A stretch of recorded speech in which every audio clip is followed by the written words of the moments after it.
Film जय हो box office पर भले ही अच्छा खासा कलेक्शन ना ला पाई हो, पर इस फिल्म से जुड़े कई स्टार्स की एक हसरत थी जो ठीक ढंग से पूरी नहीं की गई। वैसे हम सब ने देखा कि इस फिल्म में कई बॉलीवुड सेलिब्रिटीज नजर आए। उनमें से एक थे अश्मित पटेल, जो जय हो के प्रमोशन से काफी दूर रहे थे। आखिर क्यों, आइए खुद अश्मित से जानते हैं। ये उनकी स्ट्रैटेजी थी क्योंकि इस बार हीरोइन जो थी नई थी, तो डेजी को प्रमोट करने के लिए they needed the hero opposite. And obviously अगर फिल्म चलती है और फिल्म को देखते हैं लोग, तो सारे जो एक्टर्स हैं उनको फ़ायदा होता है। सो आई थिंक अगर सलमान भाई प्रमोट कर रहे हैं फिल्म को, तो ऑब्वियसली लोग और भी ज़्यादा प्रोत्साहित होंगे to go and watch the film.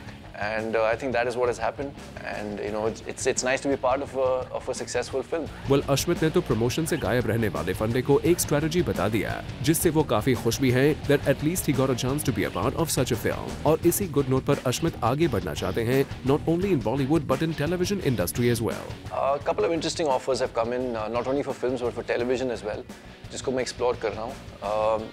On the floors, I have one film called Homestay, which is almost 80% complete. So by the end of this month, it should be done and releasing probably in April or May. I'm exploring options for films as well as for television.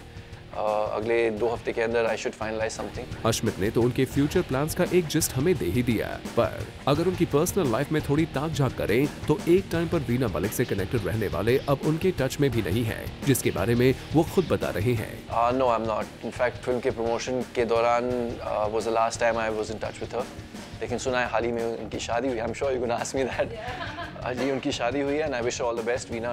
I hope you have a very happy and blissful marriage. So yeah, all the best. Veena Malik की शादी की news भी अश्मित तक पहुंचाई गई।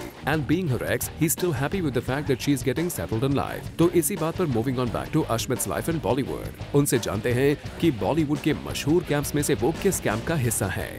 मैं इस कैंपिज्म को मानता नहीं हूँ और ना ही मैं अपने आप को कोई कैंप का एक हिस्सा मानता हूँ। सलमान भाई और उनकी फैमिली मेरे लिए फैमिली है, लेकिन इसका मतलब नहीं है कि मैं बाकी एक्टरों के साथ काम नहीं करूँगा, उनके प्रोडक्शंस में हिस्सा नहीं लूँगा। अश्मित तो किसी भी कैंप को बिलोंग नहीं करते हैं। That means if given a chance in the future to work with Shahrukh, what will he do? Let's know from him. Definitely, I'll work with Shahrukh bhai as well, and I'll work with Shahrukh bhai and Salman bhai as well, both of them together.